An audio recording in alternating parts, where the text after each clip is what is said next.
What's up, YouTube? It's Rico, CEO of Sourcify in Asia, co-host of the Made in China podcast, host of the Sourcify in Asia YouTube channel, and I'm back with another one. And this is an in-field interview. I'm hanging out with Miguel. Miguel. You want to introduce yourself? My name is Miguel. I'm industrial engineer. I'm South American, from Peru. I've been in China almost 3 years around. And I work here for like an international bidding manager, but I also do some education about export, import, and social media, and I also published a couple of books. Yeah, that's what. So Miguel is also a YouTuber, so we'll link up Yeah. you probably have the channel somewhere around here. I'm going to be interviewing Miguel about his experiences in China, starting a YouTube channel, and life in China as well. I notice when I walk outside, I hope this pays off. One day I chose it, one day, someday I hope it. Went in the big labels and saw plaques on walls, but I didn't post it. Didn't want to gas or boast it, that's not one of the things I'm made of. But one day will it pay off? Mum says I got to do music, and Dad says to not quit my day job. It's a hard one still, it's not fake, the bars are real. Sometimes I can rely on people's advice, I can't rely on pills. I notice now, things keep falling down. When they fall, I still build them up. Hard when you don't know how. Something's changed, yeah, you know the deal. At the end of the day, I'm over that one still.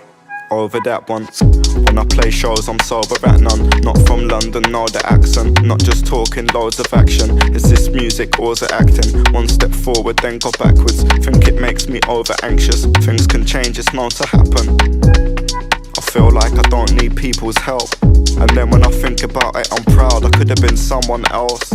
First, tell me about why because you studied here, right? Like you Yeah. studied industrial. No, I studied industrial engineering in my country. Okay. Yeah. So then what made you come to China? When I finished my major and I finished my English studies, you Yeah. can see, I have to study another language. So at the beginning, I was going to study Japanese. You had to? Or is Because part my of the parents, requirement, my parents, are those kind of like, you always keep on. Yeah. And then I say, okay, what do you want to study? And I say Japanese. And then it was not a Japanese institute in my city, so I just decided for Chinese. And then in this Chinese institute, it's called Confucius Institute, and I got a scholarship. They have locations around the world, I've heard about. Yeah, and I got a scholarship 1 year for studying here. And 2017 or 16, I went studying 1 year in China, in Guangzhou. Nice. Just Chinese, just 1 year. And then I start working and what I'm doing now. Awesome. So obviously, just to give some background, we're at the Gangding Electronics Market. So what made you decide to stay in China? Was it coming to markets like this, and, seeing the opportunities? Actually, because now I'm working like more international energy construction field, more than export import. I can see like the latest technology about power generation or maybe power grid distribution is in China. And China is using the latest technology about power grid, about distribution, about pots, on all of these like new energy sources, like renewable sources. They're using it from here, from China. And you can compare with South American markets and maybe like Middle East markets, and they're more developed. And this has become really interesting for me, for my professional side. And I thought I could, China is the future you want to see. Yep. And if you have like a little of some sense about the future, you can tell if you stay in China long enough, you're going to be part of something really interesting or like something really cool. Yeah, I think, and it's a good point that you brought up in terms of staying in China long enough, because I think one thing that people think is that it's so fast here. Like, it is fast, but building business relationships takes a long time. Yeah, Like, you have to know somebody for a while, you go for dinners, drinks, whatever, all this stuff, you build that relationship, and then you'll start to have big opportunities in the future. Thanks, bro. So when you first started, you were studying at Confucius Institute. How did you work for the government right now? Yeah. How did that opportunity? You're not supposed to say? You can cut Just it a out. state company. State company. How did that opportunity come about? So after I finished 1 year of studying here at Chinese, I decided like what I'm gonna do next. Right? What's the next step? And then I could tell like I can do whatever it's doing. Becoming maybe a trader, or becoming like a Spanish teacher, English teacher.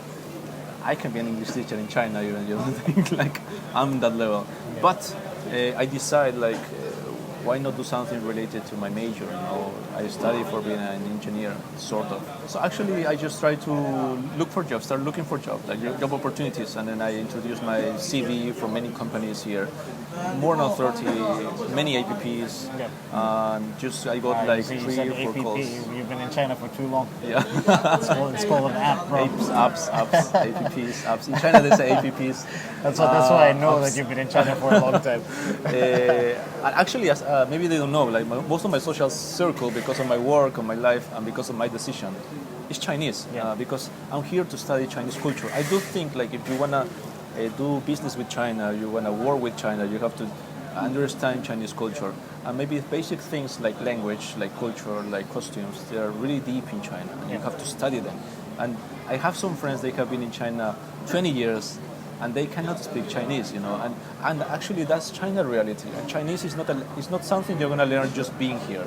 You have to open a book, you have to study, you have to live, you have to remember. That's the different about China. And I think the big thing is the actual practice after you study. Because, like, for example, with me, when I was at Zhongshan Dashui at Sun Yat-sen University, I mean, because you study Chinese as well. It's like you're doing class from 8:30 in the morning till 12 p.m. all Chinese, 4 hours, and then you just have to study afterwards. So, like, my Chinese went from almost nothing to pretty decent in a very short space of time. Then when I started the company, I just wasn't practicing Chinese anymore. So then you lose it. Like, I know I still have the vocabulary, I have the words, I know the structures, but in real time to be able to bring it up is difficult. So it's not just being here, but you also have to be consciously practicing it and using the language. But actually, just for business, it's basic, I think, it's enough, If you go to a store and they say, like, ni hao, laban, and just ni hao, they say, oh, this guy is, like, you already, like, they're in good terms with the boss. Well, even just simple terms like 多少钱, which means how much is this, how much does this cost? Like, little things like that, like, will take you a long way. So if you can go to the markets, if you know how to count if you know how to count up to like 20, you're pretty much okay. And then it's enough to get by. And then if you can ask how much is this, and then they tell you how much it is in Chinese, or they'll show you on a calculator. It's a big deal. Because you have to communicate that. And then you'll get like legit prices rather than the foreign prices. Sure. Because if you have like full foreign, you come to a store full foreign, and they see you don't speak nothing of Chinese. You go there and you say, how much is this? They're gonna be like, all right, it's fucking $1,000, bro. Dollars, it's just dollars, no renminbi here. It's important. And then that's the reason I decide, because I do think China is the future, and I do think like we can learn a lot of things. The closest you can get, at least before I have a lot of experience about business field, about studying field, and then I thought I need this working experience field, and then I decided to. Talk to me about, so obviously you got that opportunity. Talk to me about working for a Chinese company. I had one other guy on my podcast, Mr. Mafan. He's also a YouTuber. I'm not sure if he's still there, but he was working for a toy manufacturer. And he's talking about the frustration sometimes the cultural barriers, him being the only foreigner in the company. Sometimes, obviously it's a very interesting experience and lots of opportunities come from it. But, it's also kind of strange sometimes. So what's your experience like? In my opinion, I love it. I'm really thankful. I'm really appreciative of being in China. I enjoy my life here. I have no complaints. Because you have to say that though. Really, no. Actually, I do, because at least my company, they provide me an apartment, transportation. We have buffets. We have and they always take care of us. We are 2 foreigners in the company, but my office, my department is international company. So it means like all the Chinese, they are really mind open, and then they understand we have different cultures. They are really polite. I know maybe if I were like a full Chinese, it would be very different working for a factory versus working because full factory, because you can see like if you work in a place, maybe there is not high educated Chinese people, maybe just basic Chinese workers. Of course, maybe they don't understand you're foreign, and there's gonna be some things you're not gonna like. But in my case, they have been abroad many years. Most of my colleagues, they understand. So they know, and we always get along really well. Have you worked for a non-Chinese company before? In my country, I used to work. So what about from a management perspective? I think Chinese, they are more fast. They are more fast because in China, everything has to be fast. We always have to be at work 8:30, Yeah. and they pick us at 7:30 from our apartments, and they take us to our work, and then we start 8:30, and then we have to work, and then we can rest maybe a couple of hours. But the thing is, like every meeting, every decision has to be fast. At least when I was working in my country, from Peru, all the decisions maybe can be delayed. Since because we arrive late, and later we have many opinions. You have a meeting of 10 people. Yeah. Everyone has their own point of view, so you have to get to a decision. It's like maybe like everyone has to be happy. Yeah. But in China, no. China is really like the boss is here, and he takes the decision, and it's fast, and nobody can complain what he says.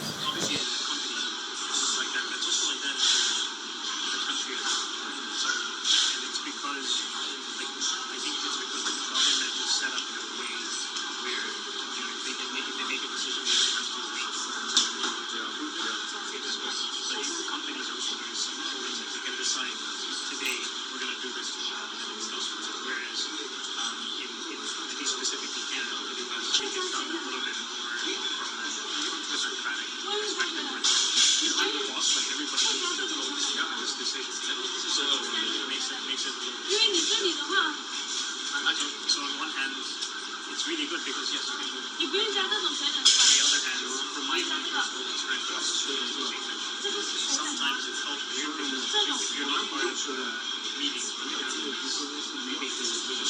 You just have to work every time.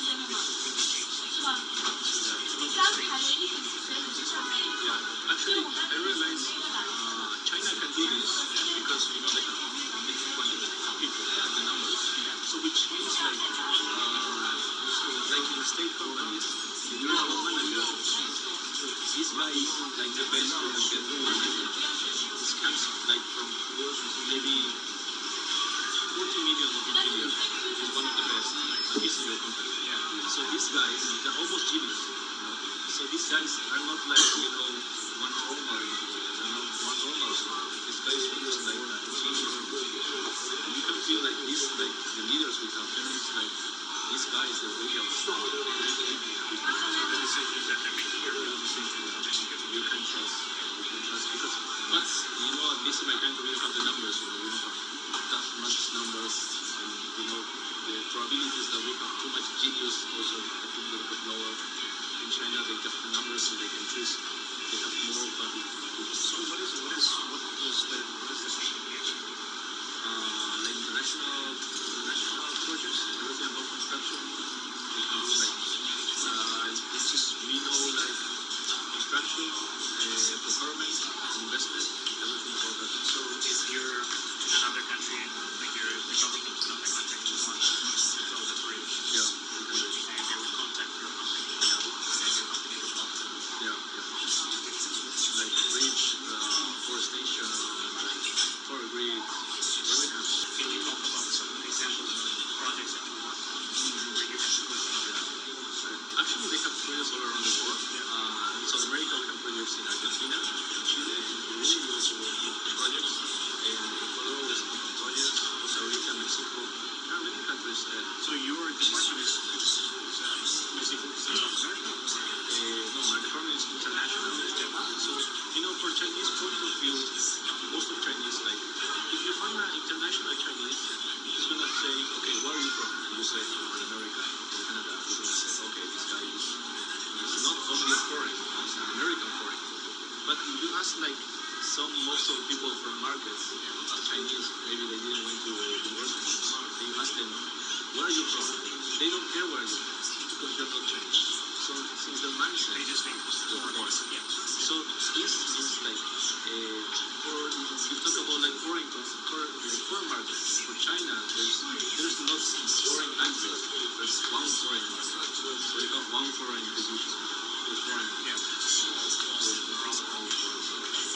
Yeah. So why did you start a YouTube channel?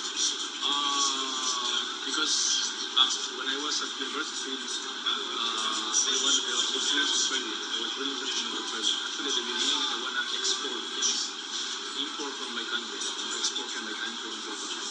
Because South America was making healthy things, really interesting things. And then I say I'm going to export things, really machines.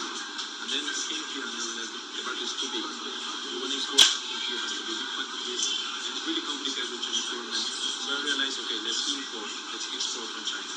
And then I was looking for customers, and I saw many friends, they were doing really good in trading, earning a lot of money. And then I say, I also would like to do it, but I didn't realize these guys are really good business because they have an uncle and aunt, like a business in the country. So they already have the customer, they have to find the suppliers, okay. And then I realized that I say, but my family, I don't have any business. So I said, so how do I get customers? And then I say, let's try YouTube, let's try YouTube.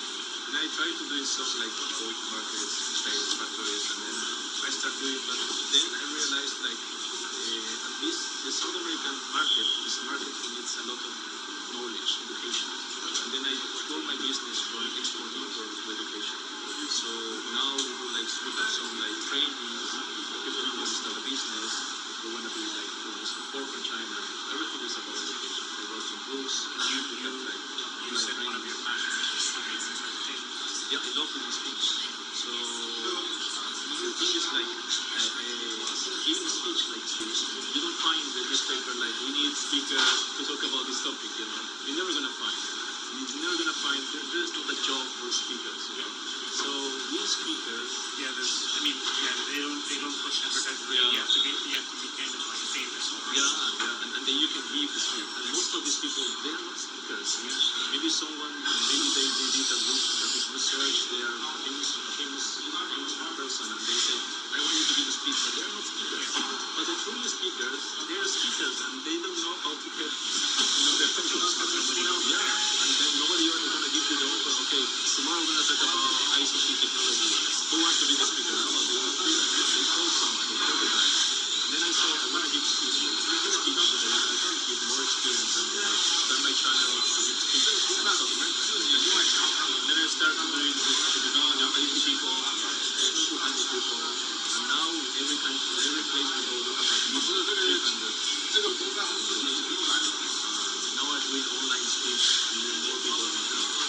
And that's my passion. I've come too far to turn back, so win or win is my only choice. I release songs they think it's for them, it's a cry for help but they miss the point. What's mad is when I speak for them, I feel like I lose my voice, yeah. But I can't linger or dwell on things. Yesterday's gone, it's been better since. Still outside and I'm settled in. Still more scared than I ever been. Still feel blessed like I never sinned.